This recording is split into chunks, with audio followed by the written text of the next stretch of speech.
J'ai toute ma vie étudié les mœurs des fourmis. J'ai même, il y a plus de 60 ans, traduit les textes de Saint Jérôme, qui étaient en latin, pour les traduire en français. Et Saint Jérôme raconte que dans sa grotte, il y avait un pèlerinage de fourmis qui allait de la fourmilière à une source de nourriture, incessant. Et puis voilà qu'il s'est mis à pleuvoir, il y a une petite rigole d'eau qui est passée et qui a coupé leur chemin. Et il a assisté à des centaines de fourmis qui déplaçaient une brindille de bois pour faire un pont. Qui est-ce qui commandait la manœuvre? Personne. Quand est-ce qu'il y aura une intelligence collective? S'il n'y a pas ça, il n'y a aucune solution, aucun problème. J'ai inscrit sur le mur de la chapelle, si tu sèmes dans ton cœur l'amour, la paix et la bonté, ta vie sera plus vraie. Mais je m'arrête à ces trois mots, l'amour, la paix et la bonté. Quand est-ce qu'il y aura un homme politique qui prendra ça comme programme électoral? André Marie, je suis moine bénédictin depuis 65 ans, je n'ai plus de 80, ce qui ne m'empêche pas de travailler encore 20 heures par jour quand c'est possible. Alors j'écris, je peins. Il y a des années, je montais sur le chantier, j'allumais les projecteurs et j'étais maçon, j'étais sculpteur. Maintenant, je me calme un tout petit peu.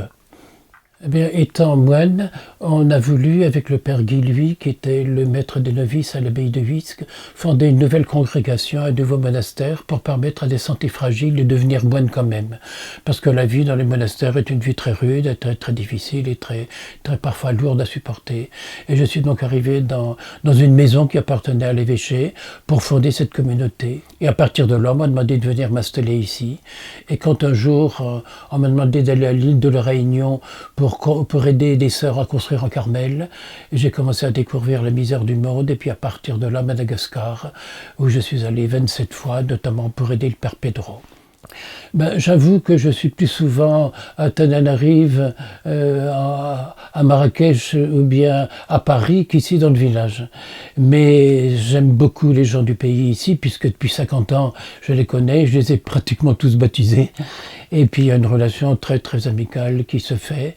Je pense que c'est d'abord des Picards, et le tempérament picard est bien particulier. Et puis c'était, quand je suis arrivé ici il y a 50 ans, un village où il y avait une vie de village. Maintenant, c'est un dortoir. Les gens travaillent à Amiens ou ailleurs. Et il n'y a plus cette relation amicale quotidienne et fraternelle qu'il y avait dans le temps. Il faut la recréer. Dans le temps, je disais la messe en latin, ce qui m'arrive encore de le faire. Et la première phrase de la messe en latin, Introibo ad altare Dei, ad Deum culitificat juventutem meam, au Dieu qui réjouit ma jeunesse. Mais ma jeunesse, elle n'est pas derrière moi. Ma jeunesse, elle est devant. Il faut vouloir vieillir avec amour, avec bonté, avec bienveillance, et puis ne pas attendre demain pour être heureux et puis pour vivre. Je pense qu'on ne vieillit pas. Il y a le corps qui s'alourdit, mais le cœur, ça ne se vieillit pas. Les yeux, ça ne vieillit pas.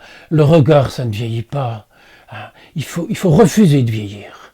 Et puis surtout, il ne faut pas s'arrêter. À partir du moment où on se dit « Oh moi c'est la retraite, pour moi la vie va être difficile », non. Il faut dire la vie, je la veux belle, je la veux jeune, je la veux. Et puis il faut croire à la jeunesse, surtout. Il faut croire qu'il y a plein de jeunes autour de nous qui, avec la technique, pourront faire bien mieux que nous. Sauf s'il y a des fonctionnaires qui les emmerdent.